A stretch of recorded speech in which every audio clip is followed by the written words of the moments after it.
वक्त की बड़ी खबर, दिल्ली से सटे ग्रेटर नोएडा में फायरिंग से हड़कंप मच गया है। मामूली विवाद में दबंगों ने एक सोसाइटी में भारी उत्पात मचाया है।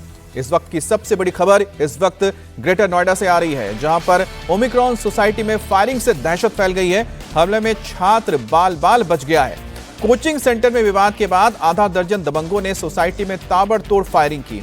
कसाना थाना इलाके में ये मामला दर्ज हुआ है। पुलिस की कई टीमें अब दबंगों की तलाश कर रही है।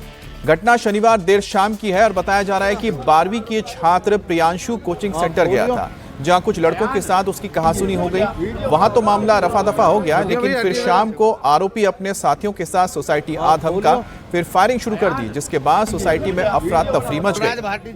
आपको बताते हैं कि ये पूरा मामला क्या है। कसारी क्या रहेगी अभी, गोली लगने में, गोली तो यहाँ में भी लगी है। राज भाटी जी है कैमरा ले से यहाँ से पार हुई है। हाँ खोलियो अयान, हटियो भैया हटियो जरा। हाँ खोलियो। तो ये तस्वीर आप देख रहे हैं कि फायरिंग हुई थी और फायरिंग में एक गाड़ी के कांच में गोली लगी है।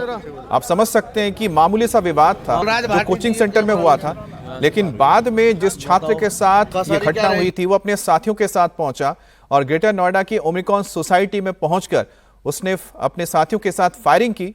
और फायरिंग के बाद का माहौल आप देख सकते हैं कि लोग यहां पर दहशत में आ गए, क्योंकि एक रिहायशी इलाका है और यहां पर अगर इस तरह की घटना होती है तो जाहिर सी बात है कि लोगों के अंदर दहशत फैल जाती है, क्योंकि लोग अपने परिवार के साथ रहते हैं, छोटे छोटे बच्चे हैं, महिलाएं हैं। अब इस मामले में कसाना थाने की ओर से कार्रवाई की जा रही है और जो दबंग यहां पर आके जिन्होंने उत्पात मचाया था, जिन्होंने फायरिंग की, तब उनकी तलाश की जा रही है। तो ग्रेटर नोएडा के ओमिक्रॉन सोसाइटी की यह घटना है, जहां पर एक मामूली विवाद के बाद मामला इतना बिगड़ा कि कुछ दबंग पहुंचे और सोसाइटी के अंदर आके फायरिंग की। बताया जा रहा है कि दरअसल इस ओमिक्रॉन सोसाइटी के बाद जो फायरिंग हुई थी उसका मामला कोचिंग सेंटर से शुरू हुआ था। कोचिंग सेंटर में कहासुनी के बाद दबंगों ने हमला किया। 12वीं के छात्र प्रियांशु और दक्ष के बीच विवाद हुआ था। फायरिंग के बाद सोसाइटी में दहशत फैल गई है। कई गाड़ियों के शीशे डैमेज हुए हैं। इधर पुलिस ने आरोपियों की गिरफ्तारी के लिए टीमों का गठन कर दिया है। हाँ खोलियो अयान, हटियो भैया हटियो जरा। हाँ खोलियो अयान, हटियो भैया हटियो जरा। और हमारे साथ संवाददाता अभय पराशर जुड़ गए हैं। अभय, फिलहाल क्या जानकारी मिल पा रही है? कौन ये लोग थे जिन्होंने फायरिंग की थी और ये विवाद हुआ क्या था? या इतने मामूली से विवाद में इतनी फायरिंग कर देना, कहीं पर जाकर तोड़फोड़ कर देना?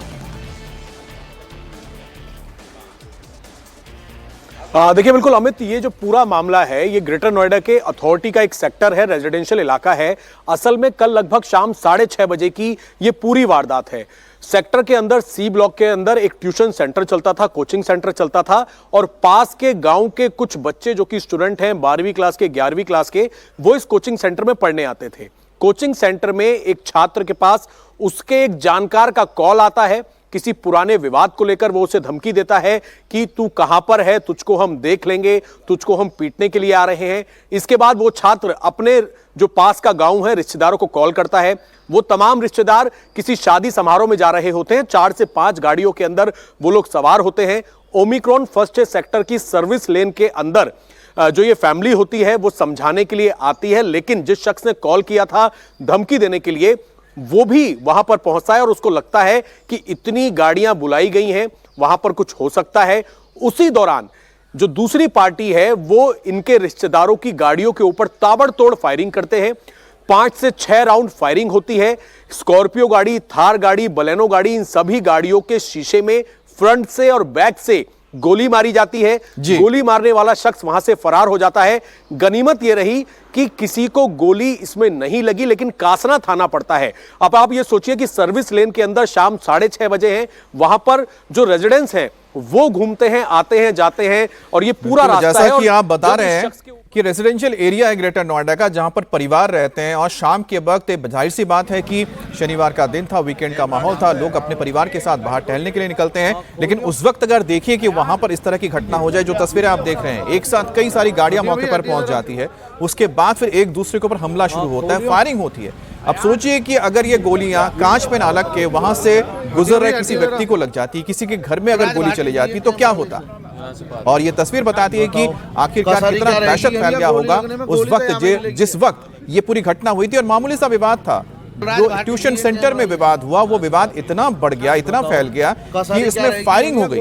अब आगे पुलिस इसमें कार्रवाई कर रही है। जो इसके लिए जिम्मेदार लोग हैं उनको कड़ी सजा मिलनी भी चाहिए, क्योंकि इस तरह की लापरवाही बरतना और किसी भी इलाके में जाके जहां पर कि लोग रहते हैं, आम परिवार वहां रहते हैं, वहां पर इस तरह से अंधाधुंध फायरिंग करना जाहिर सी बात है कि सजाए काबिल है।